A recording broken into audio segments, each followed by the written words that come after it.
Alors, comment sélectionner les éléments du DOM? Le DOM, encore une fois, on peut aller dans Elements, dans la console, et le voir, hein, c'est tout ce qu'on a ici, c'est notre DOM qu'on a juste ici. Comment sélectionner? Et puis cette console, finalement, qu'est-ce que c'est? Pourquoi elle existe ici? Eh bien, c'est tout simplement des outils qui ont été rajoutés pour aider le développeur, pour visualiser les sites, pour visualiser le DOM, pour visualiser le CSS, pour pouvoir discuter avec la console en JavaScript. Ça va nous être très utile pour débugger notamment. Dès qu'on va avoir envie de vérifier des valeurs, des données, etc., on peut console log tout ça. Donc vraiment, console log, vous allez beaucoup l'utiliser.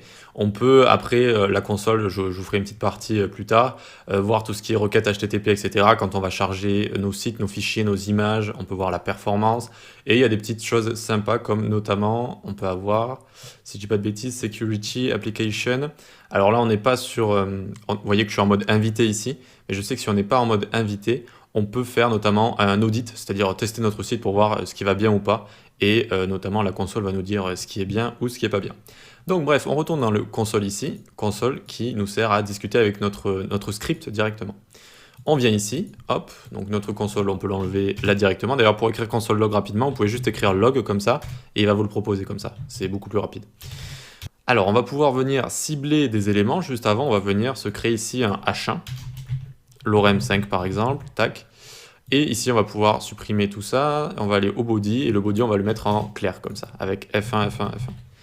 Donc pour cibler des éléments, il faut les rentrer, alors on peut les rentrer dans des variables qui vont pouvoir être utilisées par la suite. Donc on n'est pas obligé de les rentrer pour les utiliser, mais c'est très pratique, ça permet de les réutiliser un petit peu quand on veut.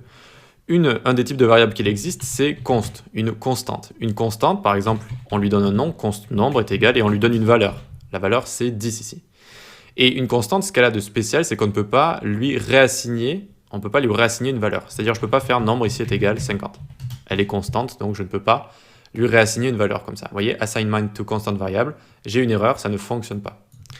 Ce que je peux faire avec console log, je peux venir loguer notre variable, notre constante ici. D'accord? Et on voit bien qu'on a 10. Ça fonctionne.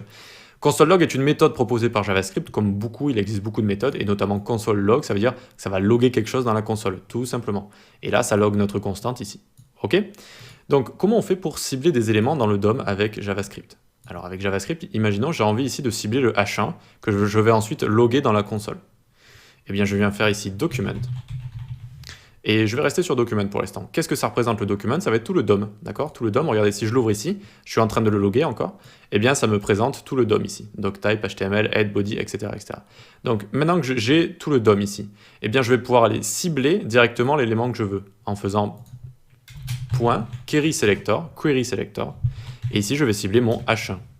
Et regardez, hop, on a bien notre H1 qui est juste ici. On a réussi à cibler un élément en JavaScript et le rentrer dans cette variable pour pouvoir ensuite utiliser cette variable à notre guise comme ça. Donc ça, c'est un des types de sélecteur. C'est un sélecteur très complet, très polyvalent, c'est-à-dire qu'il va à la fois pouvoir sélectionner des éléments comme ça avec leur balise HTML comme H1, mais également H1, si je lui mets une classe, est égal titre. Je peux le cibler comme ça, en faisant ici point titre, point comme on fait un petit peu en CSS. Vous voyez que ça fonctionne également. Il est très polyvalent parce qu'il va également fonctionner avec...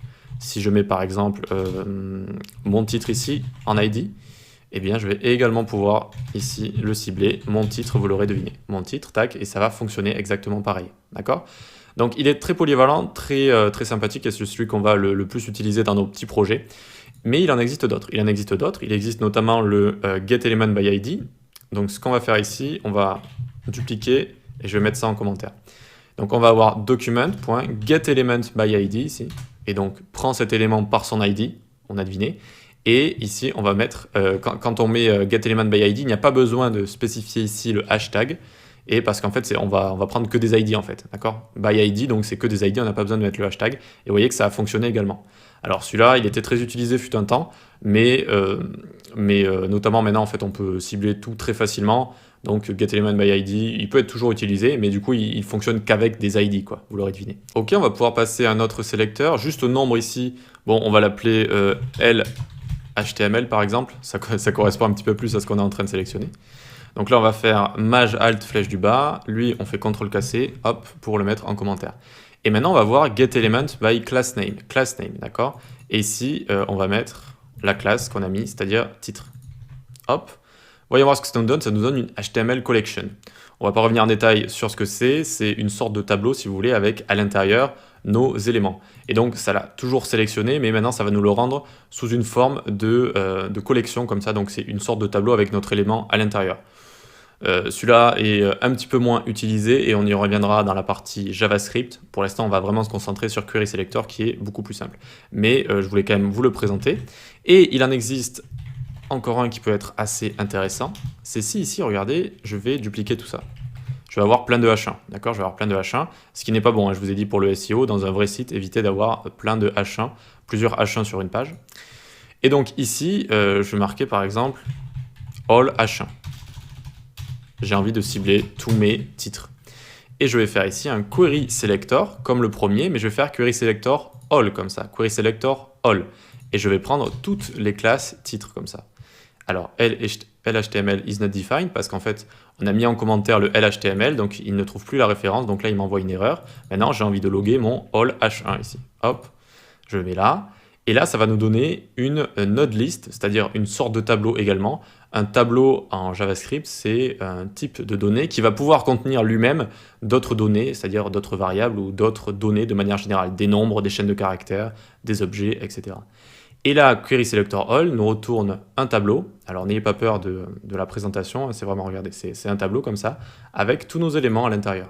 Et on va pouvoir venir les cibler en fait un par un ou les cibler en groupe pour pouvoir faire des actions de groupe en fait. D'accord? Pour l'instant, vous inquiétez pas, on va même pas utiliser de tableau ou quoi que ce soit, on va juste utiliser un sélecteur très simple, d'accord, le Query Selector, et qui va nous permettre de faire des classes toggle, qui va nous permettre d'ajouter des événements, etc., etc. Donc ça fait peur au début, hein, ces sélecteurs, ils ont vraiment des noms, quand on est francophone, un peu à coucher dehors, mais on s'y fait assez vite et vous allez voir, avec un petit peu de pratique, ça va aller tout seul. Allez, on passe à la suite, on va voir les événements, on va faire un toggle de classe et on va voir également les fonctions. Allez, à tout de suite.